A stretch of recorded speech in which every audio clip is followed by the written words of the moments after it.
Oke, kita mulai aja ya. Apa nanti yang nggak bisa hadir bisa lihat rekamannya. Sebelum kita mulai, kita akan doa, lalu nyanyikan pujian ini ya. Mari sama-sama kita satu dalam doa. Tuhan Yesus, Tuhan, kami mengucap syukur padamu atas penyertaan-Mu selama satu hari ini, bahkan dari awal tahun sampai sekarang. Tuhan, kami berdoa supaya firman-Mu malam ini, juga pujian yang kami naikkan boleh menjadi kekuatan bagi kami untuk menjalani hari-hari kami, Tuhan. Tuhan, sungguh berkatilah juga setiap teman-teman yang belum bisa hadir, biar mereka juga boleh mendapatkan rawatan, asuhan daripada Tuhan. Tuhan Yesus, kami percaya bahwa Engkau adalah Allah yang setia. Karena itu berkatilah persekutuan kami malam ini yang singkat, tapi boleh kami sama-sama menaruh pengharapan pada Kristus, juga bersandar kepadamu Tuhan. Terima kasih. Amin. Oke, suaraku jelas nggak ya? Jelas kok. Oke, thank you ya. Baik, kita sama-sama nyanyikan ini mungkin beberapa kali putaran ya. Oke.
Pujiannya sederhana, tapi ya kata-katanya memberkati ya. Mungkin aku secara singkat akan menjelaskan atau mengapresiasi.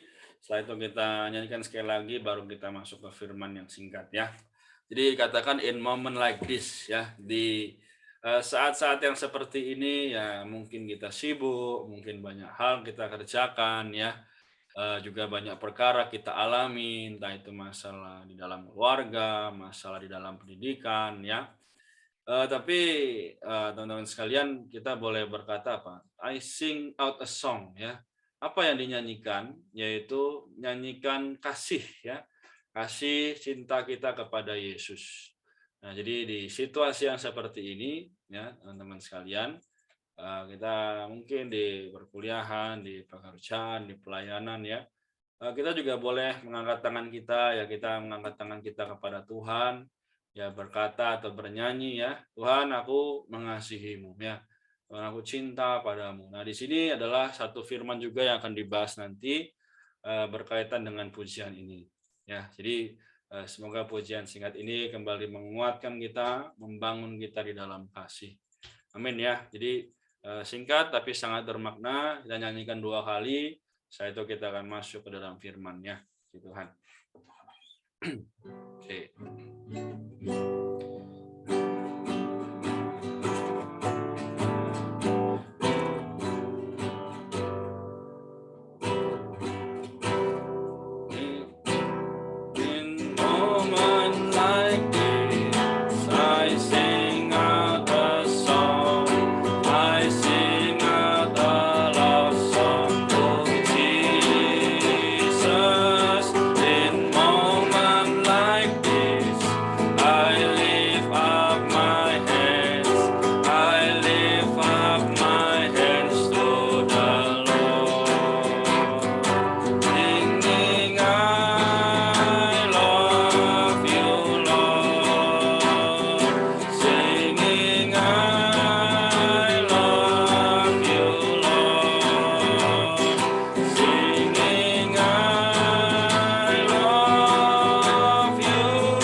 Puji Tuhan, jadi semoga hidung pujian ini kembali membangkitkan kita untuk lebih bisa mengasihi Tuhan.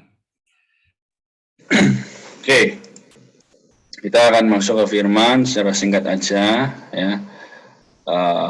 Semoga juga bisa membantu kita. Oke, jadi kita masuk ke firman yang kita bahas adalah sesuai dengan pembacaan kita pada hari ini ya. 1 Korintus pasal yang ke-15. Ayat 1 sampai yang ke 20 ya harusnya ya. Oke, bentar. Ya, 28 ya. Jadi kalau kita lihat sebenarnya 14 pasal pertama dari kitab 1 Korintus ini, Rasul Paulus kembali memberitahu kita bahwa di dalam gereja di Korintus ya, begitu banyak masalah. Nah, hari ini juga di dalam kehidupan kita begitu banyak persoalan ya, begitu banyak masalah yang mungkin juga bisa membawa kita jauh daripada Allah. Ya, di ayat pasal 14 pun juga Rasul Paulus sampai perlu memberitahu bagaimana seharusnya beribadah ya. Bagaimana seharusnya orang-orang itu hidup. Nah, di pasal 15 ini di ayat pertama Rasul Paulus membuka ya dengan perkataan, dan sekarang saudaraku mau mengingatkan kamu kepada Injil yang aku beritakan kepadamu dan yang kamu terima dan yang di dalamnya kamu teguh berdiri. Nah, di ayat 2 kita boleh baca sama-sama ya. Oke, melalui Injil itu kamu diselamatkan seperti yang telah aku beritakan kepadamu. Asal kamu teguh berpegang padanya, kecuali kalau kamu telah sia-sia saja menjadi percaya. Oke, ya. Jadi sekali lagi Rasul Paulus menekankan melalui Injil itu, ya. Kenapa Injil itu? Ya, bisa saja ada Injil yang lain atau firman yang lain yang kita dengar. Tapi ternyata Paulus menekankan Injil itu. Ya, kalau bahasa Inggrisnya adalah that gospel, ya. Jadi Injil yang satu itu yang berasal dari Allah, kita diselamatkan. Nah, jadi teman-teman sekalian, kita hari ini ada berlapan ya. Sebenarnya Kristus telah menjadi segala kita. Ya. Di ayat 4 ya, Paulus bilang apa? Bahwa ia telah dikuburkan dan bahwa ia telah dibangkitkan pada hari yang ketiga sesuai dengan kitab suci. Siapa lagi yang bisa mati, dikubur lalu bangkit kecuali Tuhan kita? Ya, mungkin di dunia hari ini banyak yang berbicara, wah ada orang yang bangkit dari kematian. Mungkin itu semua hanya isapan jempol ya. Tapi Tuhan kita, Yesus Kristus, dia mati bangkit menjadi hal yang terus diberitakan dari hari ke hari, tahun ke tahun sampai hari ini. Kita orang yang tadinya nggak percaya, orang yang tadinya juga nggak layak menerima Injil ini, bisa menerimanya. Ya, puji Tuhan. Nah, kemudian kita juga lihat di ayat 5, bahwa ia telah menampakkan diri kepada Kefas dan kemudian kepada ke-12 muridnya. Nah, kalau kita lihat lagi, menampakkan diri di sini bukan kepada semua orang ya, tapi kepada orang-orang tertentu, orang-orang pilihan yang apa? Yang mengasihi Tuhan tentunya. Ya, sama seperti ujian tadi ya. Bagaimana di saat yang seperti ini ya, pandemi ya, masih belum jelas kapan selesai ya. Setiap orang harus booster, lalu juga di kampus harus pakai masker ya, semua nggak enak. Tapi di saat yang seperti itu, kita bisa apa, teman-teman? Kita bisa memanggil nama Tuhan ya, Tuhan, aku mengasihimu, aku mencintai ya. Kita tahu mungkin memang teman-teman kita ya banyak yang mulai namanya apa, enggan. Ya mungkin terhadap firman Tuhan sudah mulai, ya sudahlah, toh aku baca nggak baca juga sama aja, tetap harus pakai masker, tetap semuanya susah gitu ya. Nah, tapi teman-teman sekalian, di ayat 9 Rasul Paulus berkata apa? Karena aku yang paling hina dari semua rasul, bahkan tidak layak disebut rasul, sebab aku telah menganiaya jemaat Allah. Di ayat 10 sangat baik ya, tapi karena anugerah Allah aku adalah sebagaimana aku ada sekarang. Nah, hari ini kita juga bisa berkata demikian. Ya, kita ada hari ini adalah sebagaimana kita ada sekarang karena apa? Anugerah Allah. Dan anugerah adalah sesuatu yang seharusnya tidak kita dapat, tapi kita bisa beroleh secara cuma-cuma. Nah, kita ambil contoh ya, secara sederhana mungkin ada namanya bantuan sosial ya. Bantuan sosial ini orang-orang harusnya nggak bisa dapat karena harusnya kerja ya. Harusnya memperolehnya dengan cara membeli ya. Tapi dari pemerintah diberikan secara cuma-cuma. Nah, gitu ya. Jadi kita juga demikian. Orang-orang yang dosa, yang tidak layak ini ya, teman-teman sekalian, justru kita bisa menaruh pengharapan pada Kristus. Nanti di ayat 19 kita bahas ya. Nah, jadi anugerah yang diberikan kepada kita ini tidak sia-sia. Ya, sebaliknya aku telah bekerja lebih keras daripada semua. Ya, tapi bukannya aku, melainkan Allah, anugerah Allah yang menyertai aku. Nah, Rasul Paulus bisa menjadi teladan bagi kita. Kenapa? Karena sebenarnya ya, Paulus pun juga adalah orang yang sangat berjerih lelah, tapi dia masih berkata, aku adalah orang yang paling hina. Nah, teman-teman, kita juga pasti adalah orang yang demikian ya. Bahkan kita berpikir, Tuhan aku nggak ada potongannya lah buat diselamatkan. Gitu ya. Tapi sekali lagi, Paulus benar-benar menjadi dorongan ya, perkataannya juga di ayat 12 ya, katakan jadi ya bila mana diberitakan bahwa Kristus dibangkitkan dari antara orang mati, bagaimana mungkin ada di antara kamu mengatakan bahwa tidak ada kebangkitan orang mati. Nah, jadi ya ini adalah perkara meragukan ya, meragukan kebangkitan Tuhan, meragukan bagaimana keselamatan yang Tuhan berikan. Ya. Jadi kalau kita lihat lagi setiap minggu kita beribadah, ya setiap minggu kita datang memuji Tuhan. Apakah hanya sekedar syarat bagi orang Kristen untuk datang beribadah tiap minggu? Bukan. Tapi tiap minggu ya kita datang kepada Tuhan ya, kita mengucap syukur, kita juga mengapresiasi, kita mengingat dan mengenang Dia atas kebangkitannya dan juga kemenangannya. Nah, lalu Senin sampai Sabtunya kita ngapain dong, Kak? Ya, teman-teman sekalian, kita nggak boleh menjadi orang yang sudah puas hanya bisa satu hari saja. Ya, justru Senin sampai Sabtu kita harus memperhidupkan Kristus. Nah, teman-teman memperhidupkan ini, ya, dikatakan ayat 15 ya Paulus, lebih daripada itu kami ternyata berdosa terhadap Allah karena tentang Dia kami katakan bahwa Ia telah membangkitkan Kristus, padahal Ia tidak membangkitkannya. Dia kata benar bahwa orang mati tidak dibangkitkan. Ya, jadi ini artinya apa? Banyak orang mulai ragu. Ya, banyak orang mulai merasa ya sudahlah. Yang penting aku sudah menjadi Kristen, yang penting aku sudah selamat. Tapi ternyata itu tidak cukup. Nah, teman-teman sekali lagi, ya secara singkat ya sebentar lagi kita selesai. Tapi semoga ya melalui pembacaan kita juga secara pribadi, Tuhan menjamah setiap hati kita. Ya, Dia membuat kita merasa bahwa akulah yang layak. Akulah yang seharusnya bisa menjadi orang yang memberitakan ini ya kepada teman-teman kampus, teman-teman di tempat kerja gitu ya. Dimanapun kita berada, ya entah itu kita bertemu dengan orang di jalan ya, justru harus bisa bercerita tentang ini. Nah, karena dia yang ke-19 yang menjadi tema kita ya. Jika kita hanya dalam hidup ini saja menaruh pengharapan pada Kristus, maka kita adalah orang-orang yang paling malang dari segala manusia. Oh, jadi apa? Kalau hanya dalam hidup ini saja, ya dalam hari ini aja kita menaruh pengharapan pada Kristus, kita menjadi orang yang paling malang. Kenapa? Karena sebenarnya Kristus itu dari dulu sekarang sampai selamanya tidak akan berubah. Ya, jadi teman-teman, semoga kita kembali mengapresiasi kehidupan yang Allah telah berikan kepada kita. Nah, sampai 28 ya, jadi kita lanjut ke ayat 20.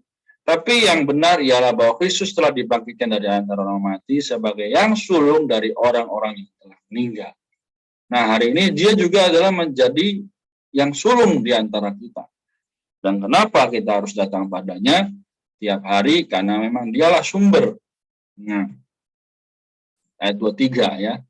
Tapi tiap-tiap orang menurut urutannya, Kristus sebagai buah sulung, sesudah itu mereka yang menjadi miliknya pada waktu kedatangan. Apa maksud ini? Adalah kita kalau secara sungguh-sungguh setiap hari, kita pasti bisa mendapatkan Kristus sebagai buah sulung. Nah, tapi kalau kita hanya sekedar, oh iya, Tuhan, aku udah percaya, aku udah selamat, ya udahlah aku nggak perlu terlalu mengejar lah, yang penting aku dengerin saat teduh ya. Ada yang di YouTube juga udah berikan firman ya, udah berikan pujian ya, aku tinggal nikmati, aku tinggal dengar ya, nggak bisa. Kalau demikian maka ya semua orang bisa, wah ini nggak bisa dapat pahala gitu ya. Tapi kalau kita mau dapat pahala, kita mau mendapatkan pengharapan penuh, kita harus lebih daripada yang lain, sama seperti Rasul Paulus katakan ya. Jadi semoga ya firman ini kembali meneguhkan kita. Ya, karena ayat 25 dikatakan apa? Nah, harus memegang pemerintahan sebagai raja sampai Allah meletakkan semua musuhnya di bawah kakinya. Nah, Tuhan kita harus menjadi raja, maka kita juga harus menjadi orang yang bisa meletakkan semua musuh Allah di bawah kaki kita. Melalui apa? Kita datang padanya, kita berdoa, kita berseru, Tuhan, aku mengasihimu. Ya, secara sederhana demikian kita bisa mendapatkan pahala. Tapi nggak cukup hanya sekali, harus seumur hidup kita.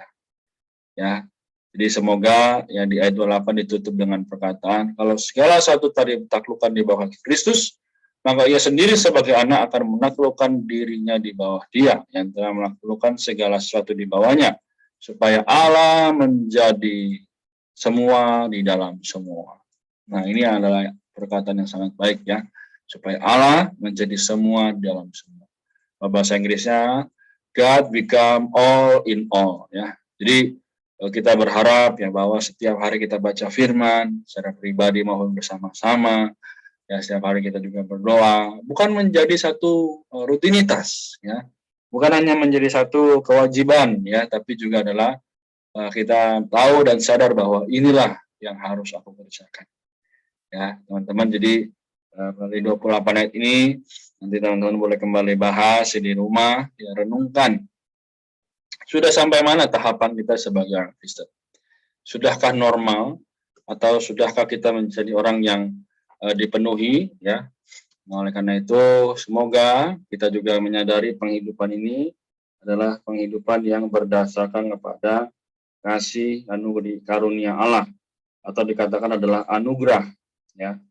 Jadi sekali lagi moga dalam penghidupan kita sehari-hari Allah menjadi Allah yang memberikan damai sejahtera, Allah menjadi Allah yang tidak hanya sekedar menjadi raja, tapi juga menjadi juru selamat, menjadi kesehatan, menjadi damai sejahtera, menjadi segala sesuatu yang kita perlukan. Ya, bahkan tidak ada lagi yang bisa menggantikan dia dalam hati kita. Amin ya. Jadi sedemikian ya firman malam ini. Karena itu mari kita nyanyikan sekali lagi pujian tadi. Setelah itu kita akan tutup dalam doa ya. Oke, sebentar. Oke.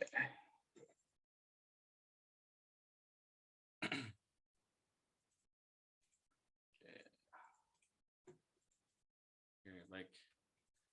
Oke. Nyanyikan sekali lagi ya.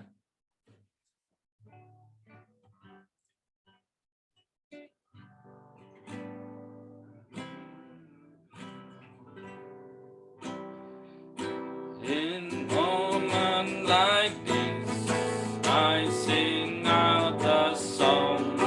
I sing out a love song to Jesus. In moment like this, I lift up my hands. I lift up my hands to the Lord, singing I love you, Lord, singing I love you, Lord, singing I love you, Lord. I love you. Sekali lagi terakhir. In moment like this, I sing out a song. I sing out a love song to Jesus. In moment like this, I lift up my hands. I lift up my hands to the Lord, singing I love you, Lord, singing I love you, Lord, singing I love you, Lord. I love you. Amin ya. Oke, kita tutup dalam doa yang persekutuan malam ini. Mari kita satukan hati Berdoa. Amin. Tuhan Yesus, Allah kami yang kami kasihi, kami mengucap syukur bahwa firman-Mu begitu menguatkan, meneguhkan kami di dalam saat-saat yang seperti ini yang tidak biasa. Tuhan, kami tahu kami tidak mampu, kami tahu tidak bisa, tapi ajar kami untuk terus sandar pada Tuhan. Tuhan juga sertailah kami yang hadir pada malam hari ini, masing-masing dari kami Tuhan, boleh menerima rahmat dan anugerah yang berasal daripada Tuhan, ya, sehingga kami juga boleh menghadapi penghidupan hari-hari ke depan. Dan juga sertai teman-teman yang tidak bisa hadir, agar dirimu sendiri menjadi Allah yang memerintah dalam mereka. Tuhan, kami berdoa, kami percaya bahwa semua segala sesuatu berasal daripada Tuhan. Terima kasih Tuhan, kami mengucap syukur. Amin. Oke, puji Tuhan, kita sampai di